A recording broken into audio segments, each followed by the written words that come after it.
My name is Annabella Silver, although everyone calls me Honor. I live with my parents, Manuel and Isabella, in a small, slightly run-down apartment tucked away in the suburbs of Paris. We are the Silvas, Portuguese immigrants who have made a life here. There is also my brother, Tiago, the favorite child, the one with a doctorate, whose pronouncements are taken as gospel, even abroad. My parents had financial problems, more serious than I thought, losing their house due to unpaid debts. And I, the one who was always left at the table because I didn't have a university degree like my brother, saved the house. You want to ask my brother? It's funny that he doesn't even send his parents a penny. The clink of forks against plates was the loudest sound in the room, a fragile rhythm against the backdrop of Mom's anxious energy and Dad's heavy silence. Dinner was usually like this, nourishing food served with a sigh of palpable tension. Tonight,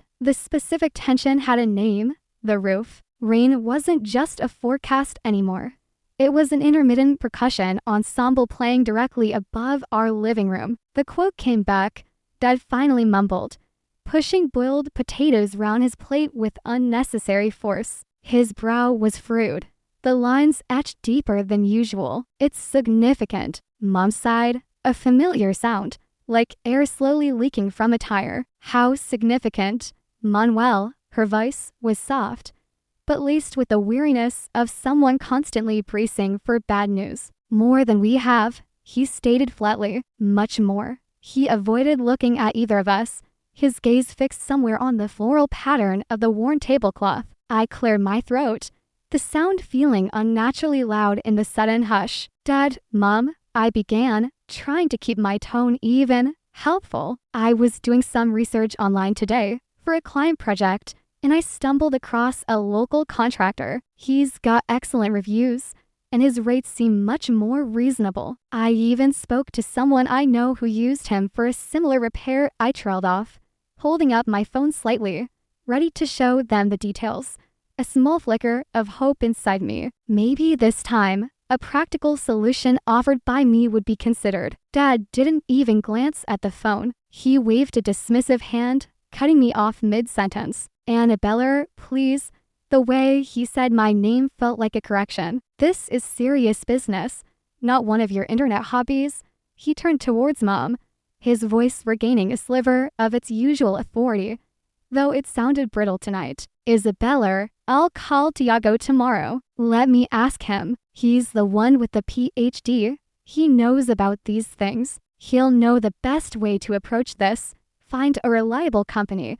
Perhaps even advise on the structural implications. My stomach tightened. Structural implications? It's a leak, Dad, not a bridge collapse. Tiago, hundreds of kilometers away, buried in books and research papers, somehow knew more about fixing a suburban Paris roof leak than a local, well-reviewed contractor I'd actually vetted. The absurdity of it was almost comical, if it didn't sting so much. Mom sighed again, deeper this time. She shot me a quick, almost apologetic glance, then nodded at Dad. Yes, Manuel, ask Tiago. He'll know. Her agreement felt like a betrayal. Another small confirmation of my place in this family hierarchy firmly at the bottom. I lowered my phone, the screen going dark. Underneath the table, hidden by the tablecloth, my hands clenched into fists, nails digging into my palms. I felt a familiar heat rise in my cheeks, a mixture of frustration and hurt. I focused on keeping my expression neutral, swallowing the retort that burned on my tongue. Saying anything further would only lead to accusations of disrespect, of not understanding my place. I'd learned long ago that silence, while painful, was often the path of least resistance in this house. My practical knowledge, my efforts to contribute in tangible ways, were consistently rendered invisible, negated by the simple, immutable fact that I didn't have the right letters after my name. The pain wasn't just about being ignored. It was tangled with the baffling, unwavering faith my parents placed in a son who offered prestige, but little practical support. I took a slow breath, picked up my fork, and pretended to be interested in the cooling food on my plate.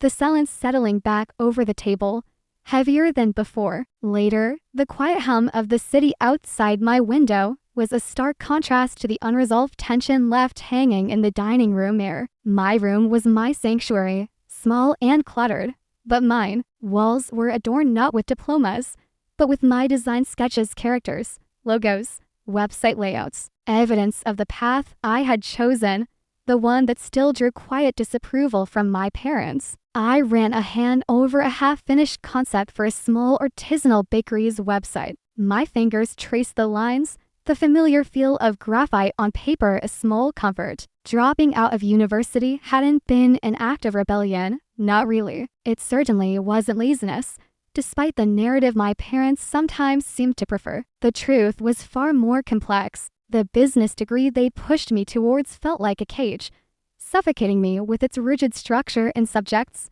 that sparked zero passion within me. Every lecture felt like a betrayal of the creative pulse that had always thrummed beneath my surface. I remembered the sleepless nights, the gnawing anxiety, the feeling of being fundamentally misaligned. The decision to leave wasn't impulsive. It was a desperate act of self-preservation, a choice made after months of internal struggle. Finding freelance work, building something with my own hands, my own ideas that felt real. It was precarious, uncertain, but it was mine. It was the only way I felt I could breathe. But in my family, breathing room came second to perceived status. As if summoned by my thoughts of divergent paths, my phone buzzed on the desk. Tiago. My heart gave a small, involuntary leap of something. Hope, obligation. I let it ring twice before answering, composing my features into a semblance of pleasant neutrality. Anna, how are you? His voice was clear, confident, carrying the easy assurance of someone whose life seemed to be perpetually an upward trajectory. I'm good, Tiago. Working on a new project, I replied, keeping it brief. Experience taught me he wasn't usually interested in the details of my work. Good. A slight pause. Things are quite exciting here. My latest research paper is getting some attention. Might even lead to a conference presentation in Berlin. He launched into a brief, jargon-filled explanation of his work. I murmured encouragingly, though I understood little of it. It wasn't the complexity that bothered me. It was the complete lack of curiosity about my life beyond a perfunctory opening question. Then, I heard Mom's voice faintly in the background on his, and she must have called him earlier. Or perhaps he was on speaker. Her tone was tinged with worry, mentioning the roof, the cost. Tiago's response was immediate, his tone shifting subtly. Yes, Mom mentioned something. Tough situation. There was another pause, longer this time. Then, briskly, listen, Anna, I have to run. Meeting with my supervisor early tomorrow. Tell Dad I'll think about the roof situation. Maybe look up some resources online when I have a chance. Take care. And just like that, he was gone. The line went dead, leaving a dial tone humming in my ear. I stared at the phone for a long moment. No offer of practical help, no suggestion of financial assistance, just a vague promise to think about it and look up resources. He wasn't malicious. I knew that. He was just insulated, living in his academic bubble. The messy realities of leaky roofs and overdue bills seemed like abstract problems, easily solved with a quick search engine query. He performed the role of the concerned son with words, but his actions, or lack thereof, spoke volumes about his detachment. My parents wouldn't see it that way. Of course, they'd cling to his promise, inflate its significance, because acknowledging his practical irrelevance would mean confronting their own misplaced faith, and perhaps confronting the reality that the daughter right here, the one without the PhD, was the one trying to find actual solutions. The thought left a bitter taste in my mouth. A few weeks passed, the roof situation remained unresolved, a constant, low-level hum of anxiety beneath the surface of our daily lives. Dad had mentioned speaking to Tiago, who had apparently suggested looking into government grants or comparing quotes from major national firms, advice that was about as helpful as suggesting we catch the rainwater in buckets, something Dad was actually starting to do in the attic. The local contractor I'd found was forgotten, dismissed as unqualified simply because he hadn't been recommended by the family scholar. Then came the letter. It arrived on a gray Tuesday morning, nestled amongst the usual junk mail and bills. It wasn't junk, though. The envelope was thick, official-looking, bearing the logo of the bank that held the mortgage on our apartment. I saw Mom pick it up, her fingers trembling slightly as she slid it open with a kitchen knife. Dad stood beside her, wiping his hands on a dish towel, his usual morning grumbles silenced. I watched from the doorway of the kitchen as Mom read, her face paling with every line. Her hand flew to her mouth, a small gasp escaping her lips. "Manuel," she whispered, her voice barely audible. Dad snatched the letter from her, his eyes scanning it rapidly. His face, already etched with worry lines, seemed to crumble. "No," he breathed. "It can't be." The words were stark, unavoidable. Overdue loan payment, risk of foreclosure, immediate action required. The weight of years of financial juggling, of prioritizing appearances like funding Tiago's education over fiscal stability, had finally tipped the scales. The floor beneath our feet, the very roof Dad was trying to patch, felt suddenly precarious, threatened. Panic flared in Mom's eyes. Dad sank onto a kitchen chair, his head in his hands. And then, inevitably, Dad reached for the phone. His first instinct, his only instinct in crisis, call Tiago. I couldn't bear to watch their hopeful faces as they dialed. So I retreated, melting back into the shadows of the narrow hallway that connected the kitchen to the living room. I stood there, unseen, listening to Dad's strained voice explaining the situation, the desperation barely masked by his attempt at composure. I heard the pauses, the murmurs of Tiago's voice on the other end too faint to make out the exact words, but the tone was clear enough. It was the sound of someone offering platitudes from a safe distance. When Dad finally hung up, the silence that followed was heavy, suffocating. I edged closer, peering round the doorframe. Mom was crying softly into a handkerchief. Dad stared blankly at the wall, his shoulders slumped. What did he say?" Mom asked, her voice muffled. Dad sighed, a ragged sound. He said we should try to negotiate with the bank. See if we can get an extension." He rubbed his temples. He suggested maybe asking friends or looking into short-term loans, but warned about high interest rates. Hollow advice, impractical suggestions that shifted the burden entirely back onto them. There was no mention, apparently, of him sending money, of him leveraging his prestigious position for anything tangible. Just words. Mom nodded slowly, wiping her eyes. "Well, let's see," she said, her voice lacking conviction, but clinging to a shred of habit. "Let's see if your brother can figure something out from his end. He's smart. He'll think of something." Hearing that, standing there in the dim hallway, something inside me snapped. It wasn't a loud, explosive break, but a quiet, decisive click. The helplessness that had washed over me morphed into a cold, clear anger, not just at Tiago for his comfortable detachment, but at my parents for their willful blindness, their refusal to see the reality right in front of them. Yet, tangled with the anger was a confusing surge of pity. They looked so lost, so vulnerable, trapped in a cycle of hope and disappointment orchestrated by their own biases. In that moment, I knew with absolute certainty that waiting for them to change, waiting for Tiago to ride in on a metaphorical white horse with a solution, was pointless. It was never going to happen. If this family, this home, was going to be saved, it wouldn't be by the son with the PhD. It would have to be by the daughter they barely saw. The responsibility settled onto my shoulders, not as a burden, but as a purpose. The vague ideas I'd had about expanding my freelance work, about building something more substantial online, suddenly coalesced into a serious, concrete plan. It wasn't just about proving my worth anymore, though that desire still hummed beneath the surface. It was about survival. It was about taking control because no one else seemed capable or willing. Standing there in the shadows, I started to build my strategy, brick by digital brick. The weeks following the arrival of the bank letter blurred into a montage of focused intensity. My small bedroom transformed into a command center. Late nights became the norm, fueled by cheap coffee and a burning sense of purpose. The vague idea of an online business solidified.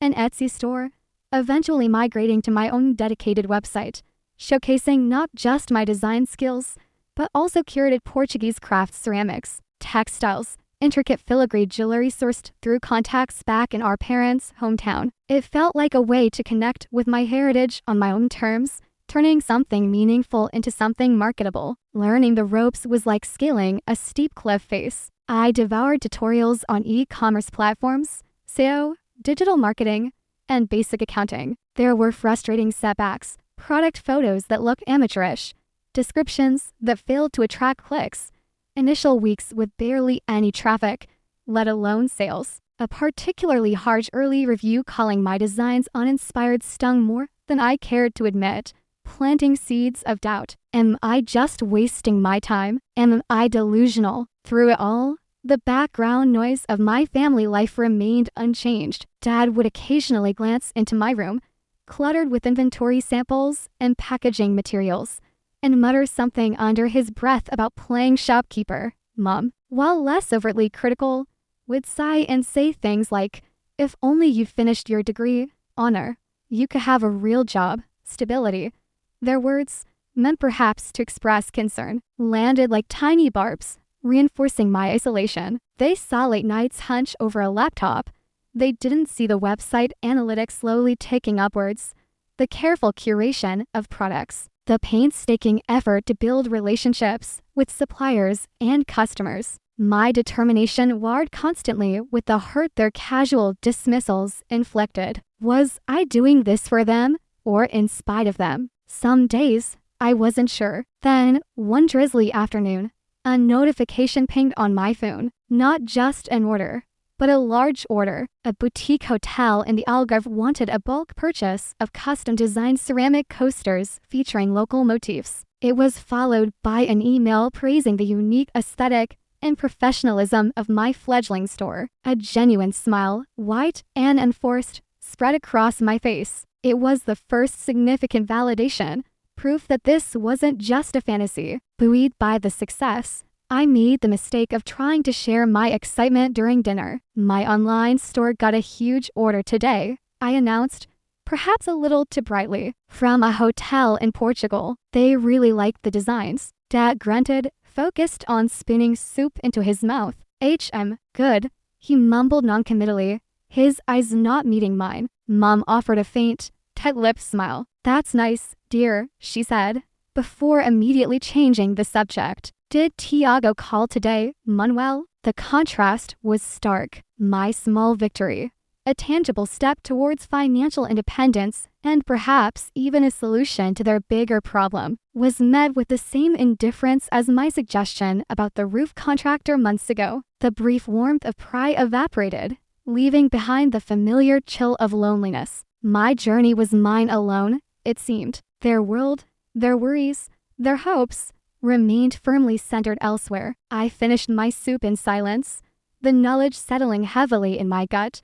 I could build an empire from my tiny room, but I couldn't seem to build a bridge across the dinner table. As my online business slowly gained traction, the financial pressure in the apartment tightened like a vice. The shadow of the overdue loan loomed large. Bills seemed to arrive with alarming frequency, each one prompting hushed, stressed conversations between my parents behind closed doors. Their anxiety manifested as irritability. Snapped words became common, the easy affection they sometimes showed each other replaced by strained politeness or outright frustration. And increasingly, that frustration was directed, albeit subtly, towards me. Dad, in particular, developed a habit of making pointed remarks. Must be nice, having time for your projects, he'd say, watching me pack an order. Or, the electricity bill was high again this month, delivered with a pointed look in my direction, as if my laptop and desk lamp were solely responsible for our financial woes. It was never a direct accusation of freeloading, but the implication hung heavy in the air, designed to make me feel uncomfortable, indebted. It created an awkwardness that permeated our shared spaces, a constant psychological pressure reminding me of my perceived lack of real contribution. What they didn't know was that I was contributing, just not in a way they acknowledged or would likely approve of. My store was finally generating a small, but steady profit. It wasn't enough to solve the mortgage crisis yet, but it was enough to make a difference. One evening, I intercepted the electricity bill before Dad saw it and paid it online, using money from my business account. A few days later, noticing the fridge was looking bare and Mom was fretting about the grocery budget, I came home with several bags laden with staples, claiming I'd found a special offer I couldn't resist. Mom looked surprised, then relieved. "Oh, Anna, thank you. That's very helpful." She didn't press about the special offer. Dad just grunted his thanks, taking the bag with the milk and bread without comment. They accepted the help, perhaps too readily, without asking questions. Maybe it was shame that kept them silent, or perhaps a form of willful ignorance, acknowledging that I, the dropout daughter with the internet hobby, was secretly propping up the household finances would shatter the long-held narrative of Tiago as the eventual savior and me as the dependent child. Doing this created a strange conflict within me. Part of me felt a grim satisfaction, proving them wrong in silence. But another, stronger part felt a pang of love and responsibility. These small acts weren't born of spite, but of a deeply ingrained familial duty, a desire to ease their burdens even as I resented the dynamic that forced me to do it secretly. Seeing their relief, however temporary, complicated my anger. It wasn't a simple case of us versus them. It was a tangled mess of love, resentment, duty, and disappointment. And my secret contributions were just another thread in that complex knot. Months crawled by. My online store wasn't just surviving, it was thriving. Consistent effort, reinvesting profits, refining marketing strategies, it all paid off. I had built a stable, growing income stream, something entirely my own. The long hours felt less like a struggle and more like an investment that was yielding real returns. I even hired a part-time assistant, another freelancer, to help with packing and customer service. My little bedroom operation had become a legitimate small business. Meanwhile, the financial storm clouds hanging over my parents finally broke. Despite my secret contributions covering smaller expenses, the looming mortgage debt remained insurmountable for them. The bank's patience had run out. One evening, I overheard Mom on the phone, her voice thick with tears, talking to her sister back in Portugal. "We have to sell, Clara," she choked out. "The bank, they gave us a final deadline. We have to sell it quickly, even if it means taking a very low price, just to cover the debt." Later that night, I found Dad sitting alone in the dim living room, staring blankly at the television, though it wasn't even switched on. Mom was in their bedroom, the sound of quiet sobbing muffled by the door. The apartment felt heavy with defeat, thick with the ghosts of shared memories they were about to lose. Seeing their raw sadness, their utter desperation, struck a chord deep within me. This wasn't just bricks and mortar. It was the only home I'd ever really known in France, the backdrop to my entire life, flawed as it was. Looking at my parents, crushed and hopeless, and then looking around the familiar room the worn armchair Dad always sat in, the faint marks on the wall were Tiago and I used to measure our height. The view from the window I'd stared out of countless times, a bold, almost audacious idea began to form. It wasn't born of anger or a desire to gloat, but from a confluence of factors: their desperation, my newfound financial capability, and a fierce, protective instinct towards this place. These people, despite everything, it was a calculated risk, not an impulsive whim. I had the means now, or at least a clear path to securing them. I knew the approximate amount they owed, the likely rock-bottom price they'd be forced to accept. Silently, decisively, I picked up my phone, not to call Tiago,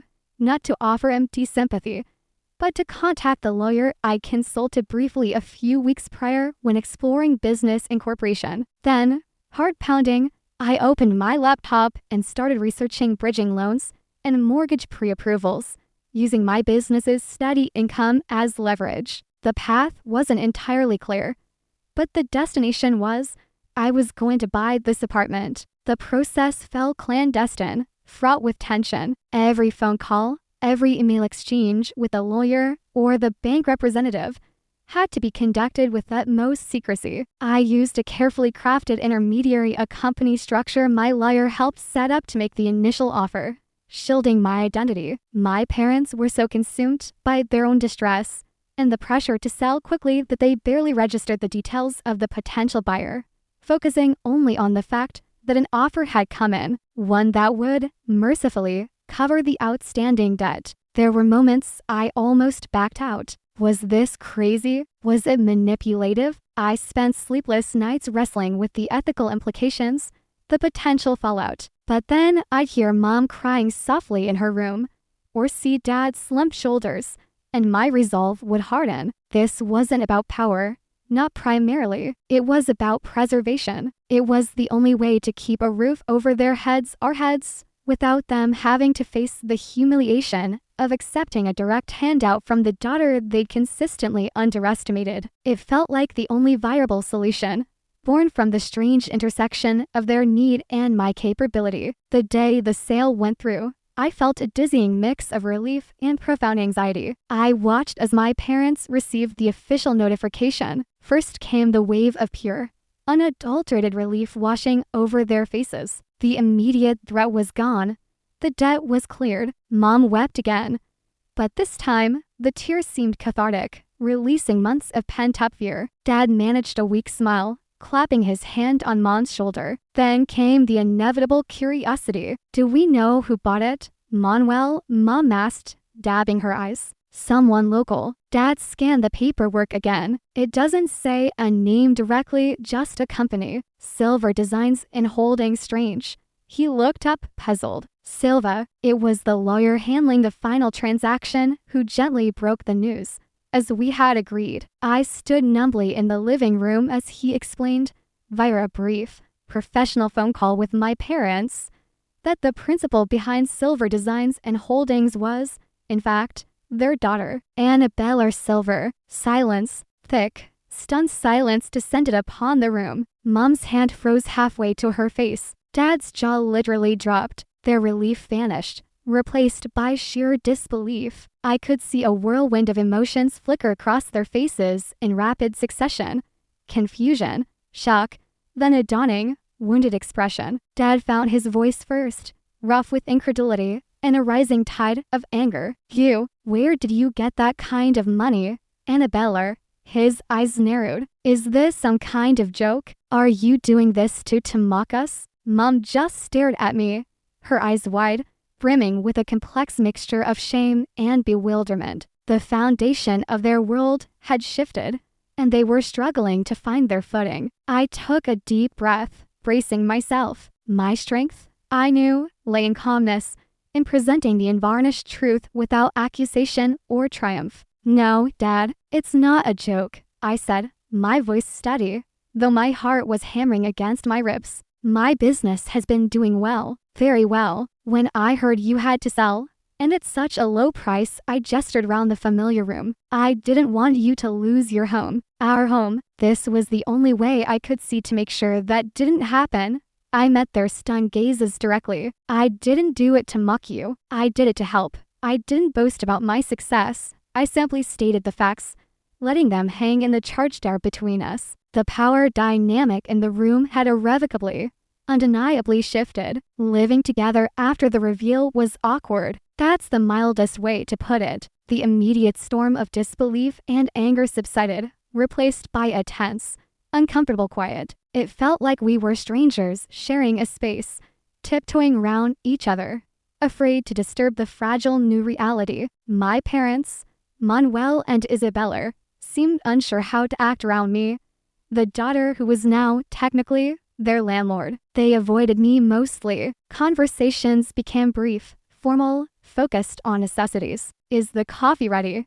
Did the post arrive? Mom, who used to bustle around the kitchen humming, now moved with a quiet, almost deferential air. Dad retreated further into silence, often burying himself in the newspaper or staring out the window. The easy, If sometimes strained, familiarity was gone, replaced by a palpable discomfort. There was no overnight reconciliation, no dramatic outpouring of gratitude or apology. Change, I realized, wasn't a switch flipped, but a slow, grinding process. Yet, amidst the awkwardness, there were tiny shifts, almost imperceptible. Sometimes, I'd catch Dad watching me while I worked at my laptop late into the evening. His expression unreadable, not hostile, perhaps curious, maybe even thoughtful. Once, I came into my room to find Mom had quietly tidied my workspace, arranging my pens and dusting the shelves, an act she hadn't performed since I was a teenager. She offered no explanation, just gave me a quick, almost shy glance and left. These weren't grand gestures, but they felt like hairline cracks appearing in the wall of their long-held perceptions. They were grappling with the cognitive dissonance. The daughter they'd dismissed was the one who had secured their home. The hobby they'd scoffed at was now paying the bills. The psychological shift was happening internally, slowly, hesitantly, without fanfare. It was enough for now. I focused on my work, on maintaining the stability I'd created, giving them the space they seemed to need. A year passed, a year of quiet coexistence, of gradual adjustment. My business continued to flourish, expanding beyond my wildest initial dreams. The apartment, under my care and with my funds, slowly shed some of its rundown weariness. A fresh coat of paint here, a new rug there, fixing the leaky roof properly, small changes that made the space brighter, more comfortable. It felt more like my home now, though I was careful not to erase the history held within its walls. To mark the first anniversary ostensibly of my company's major success, but implicitly, the anniversary of saving our home, I decided to host a small party, not a flashy affair, but an elegant, cozy gathering. I invited my closest friends, a few key business partners and suppliers, and, of course, my family. The apartment buzzed with a warmth it hadn't felt in years. Soft music played.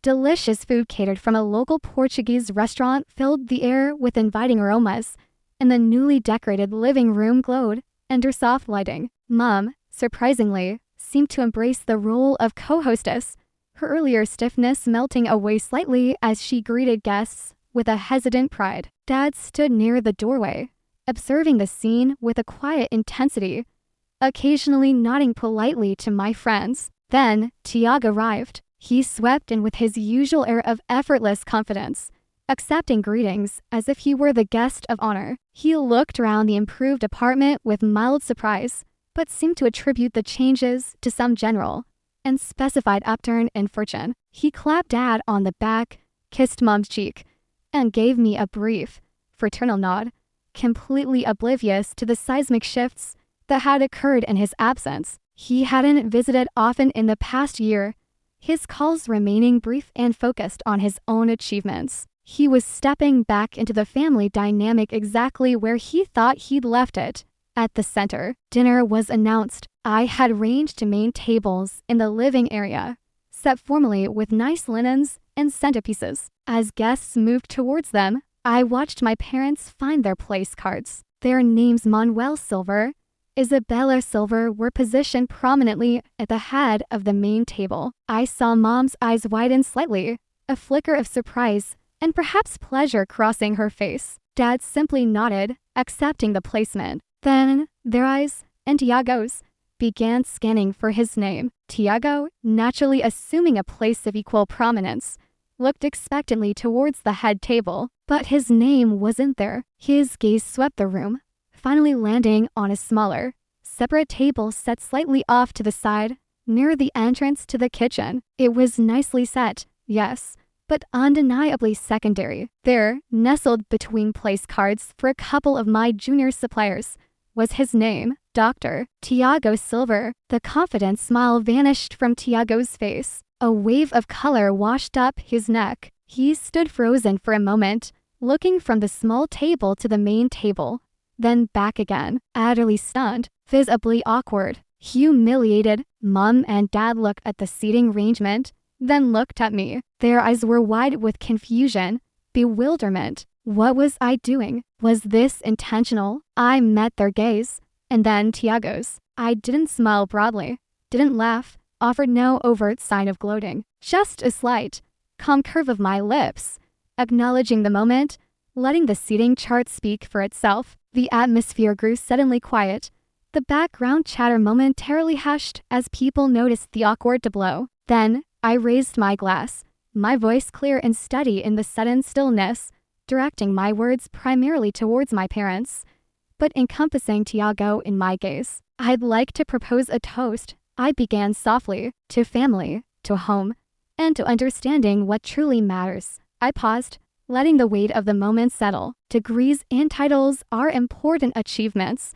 I continued, my eyes meeting Tiago's briefly before returning to my parents. They represent hard work and dedication, and we should be proud of them. I paused again, then delivered the final sentence, calmly, factually. But they don't automatically guarantee the ability, or perhaps the willingness, to take care of this family, this home. I can. A profound silence fell over the room, heavier than any silence we'd shared before. You could hear the faint hum of the refrigerator from the kitchen. All eyes were on the three of them, then on me. I held my glass steady, my expression calm. I watched the reactions ripple across their faces, interpreting them through the lens of our shared history. Dad looked utterly shocked, his mouth slightly agape. But behind the shock, I saw the dawning of something new, a flicker of reflection. Perhaps the first crack in his long-held certainty about the hierarchy of worth. Mom's expression was a painful mix of confusion and shame, her eyes darting between Tiago's secondary table and her own place of honor. Finally, perhaps, understanding the unspoken message of the past year, and Tiago, his face was a mask of barely controlled fury and deep humiliation. His knuckles were white where he gripped the back of a nearby chair. But beneath the anger, for the very first time, I thought I saw something else, a genuine flicker of surprise, as if he was truly seeing me, his little sister, not as the dropout playing with crafts, but as a force he hadn't reckoned with, someone who had quietly rewritten the family script while he wasn't paying attention. I didn't need their immediate acknowledgement, their apology, or even their understanding in that precise moment. The seating arrangement, the toast, it wasn't about revenge, not truly. It was about clarity. It was about demonstrating the reality that had unfolded. I had said what needed to be said, not with bitterness, but with the quiet confidence born of self-reliance. Holding my composure, I lowered my glass gently. I offered a small, encompassing nod to the room, then turned away from the silent tableau of my parents and brother. I moved towards my other guests, resuming my role as hostess, greeting a friend with a warm smile, offering someone more wine. I was in control of the situation, of my life, of this home. I had built my own value, defined my own standing, not through a piece of paper, but through action, resilience, and the quiet determination to protect what mattered, even when no one else thought I could. The lesson, I suppose, wasn't loud or dramatic. It settled quietly within me. Your worth isn't dictated by external validation or traditional measures of success. It's forged in the challenges you overcome, the responsibilities you embrace, and the quiet strength you find within yourself when no one else is looking. And sometimes, the most profound shifts happen not with shouting, but with the quiet click of a new reality falling into place. The party continued, the music swelled, but something fundamental had changed in the small apartment in the Paris suburbs. The future was unwritten, but for the first time, I felt truly ready to hold the pen. How do you find today's story? Leave a comment below. If you like this video, please like and share. Especially don't forget to subscribe to the channel so you don't miss our interesting and exciting stories.